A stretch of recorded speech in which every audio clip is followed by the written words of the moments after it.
Well, good morning, ladies and gentlemen, and first of all, thank you all very much for coming, and may also thank you all for your assistance with enabling us to erect and unveil this memorial. And I must pay special thanks to Major Seelman here, who has been extremely helpful. I mean, all your help's been very much appreciated. My name is Kenneth Barrowman. I'm the founder and head of the Airfields of Britain Conservation Trust, which is Britain's and almost certainly the world's first national airfield charity. And we are very happy to be here today to honour yet another of Britain's top assets, in this case Templeton Airfield, which to this very day is still hugely relevant to all of us. It had a slightly strange wartime career, Templeton, in some respects. And what I mean by that is that this was pretty much a satellite airfield. You had parent airfields that in turn managed satellite airfields. And in Templeton's case, the parent was Haverfordwest, Withybush today, as people locally refer to. Although do bear in mind that Haverfordwest, as most people know it today, was actually the town's second airfield, because going well before World War II, the old racecourse was a recognised airfield. You can actually see that mentioned in, for example, of all things, Automobile Association records at Basingstoke in Hampshire. There are listings and drawings of Haverfordwest's original airfield along with many others. Now, why the better known Haverfordwest airfield hugely relates to Templeton, and why this had a bit of a strange history, was that going back a bit, Haverfordwest should have been actually opened at the start of 1942, as you can see in official records. But construction was so slow that, as it eventually turned out, Templeton was in a better state to be ready for use as opposed to Haverfordwest. Now, dates are always a bit subjective when it comes to airfields, when it comes to opening and closing dates. But enough to say that Templeton was sufficiently ready by the autumn of 1942 to be used for flying. So rather unusually, and this was a particularly strange turn of events, the station headquarters was established here to do with an operational training unit for military training. It was stationed here instead of at the parent, and it actually helped out. So it gave Haverfordwest significantly quite a bit of breathing space for all the construction teams to get it fully readied. And it wasn't actually incidentally until June of 1943 that Haverfordwest actually fully got going. Having said that though, in Templeton's case, it was very much ahead of the game, because from November 1942 it was already active and it was fully up and running by the start of January 1943. So there were several training units based here. The first one was number 306 Ferry Training Unit, very important element for training ferry pilots. And this was the actual headquarters base of that particular unit. After that there were various units that appeared.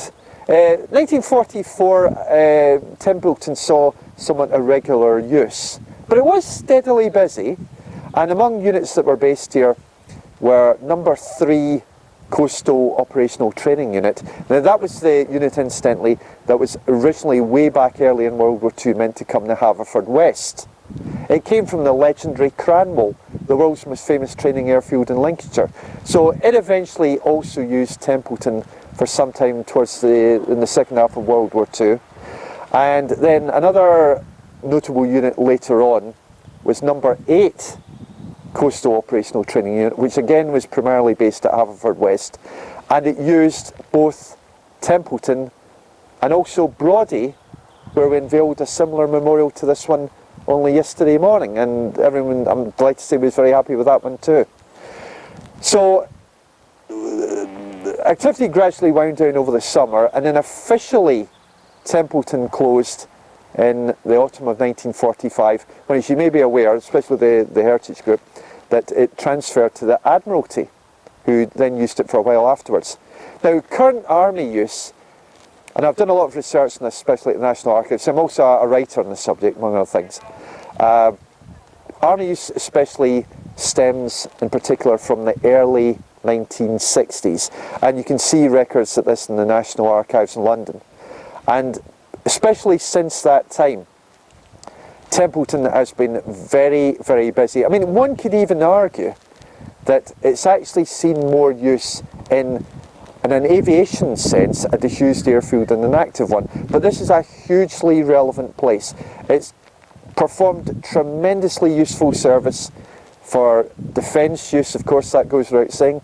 But it's also equally very much relevant in other ways. I mean, you'll know, of course, what I'm talking about here. You've got industry, recreation, there's still even aviation use with the Model Flying Club, for example. And there has been a regular flying, for example, recreational club gliding on and off over the years.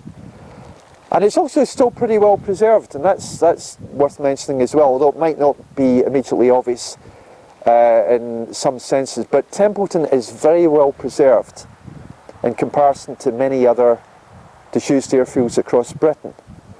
So this place hugely matters. It mattered in wartime, winning a war, saving lives and so on, and it hugely matters today at community, regional and national level. But then it goes without saying, if I just finally conclude, that all of our airfields hugely matter, whether they are active or disused.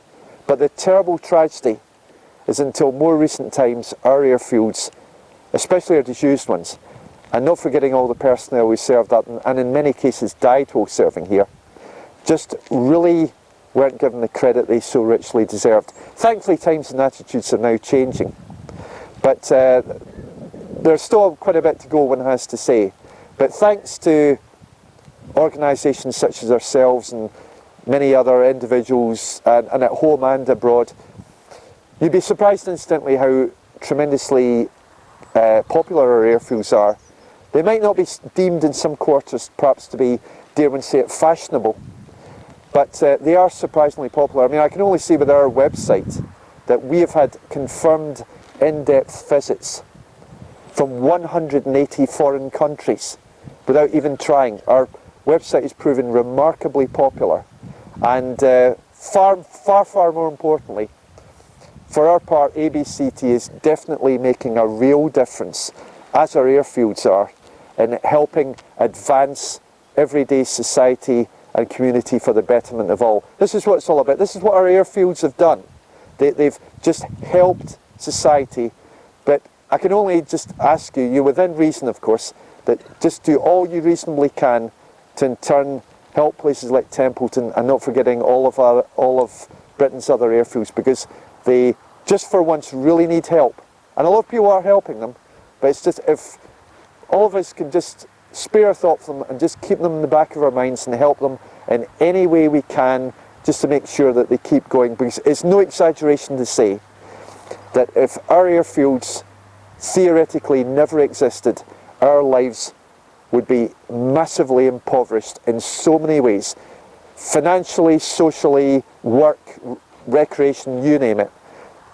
Our lives would be far, far poorer. Absolutely no doubt about it. So again, well, thank you all very much for coming, and therefore we are really pleased to be unveiling what is now ABCT's 58th memorial. Hundreds more to come over the years. We're moving as fast as we can with this, and in this case honouring yet another of Britain's unquestioned top physical assets of all time, in this case Templeton Airfield. Thank you all very much.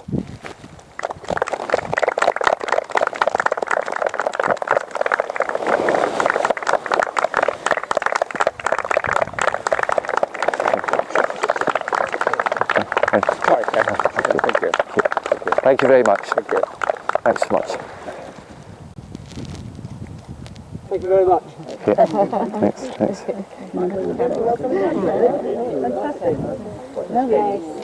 Thank you very much. Are you publishing something? Ladies and gentlemen,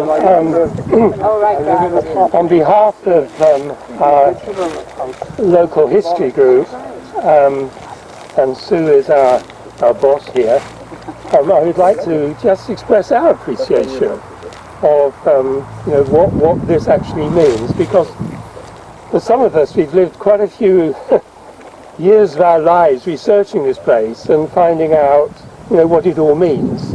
There has to be a lot of significance to these acres and acres of concrete, and trying to fill in the detail of what it all means has led me on a journey which I found absolutely fascinating.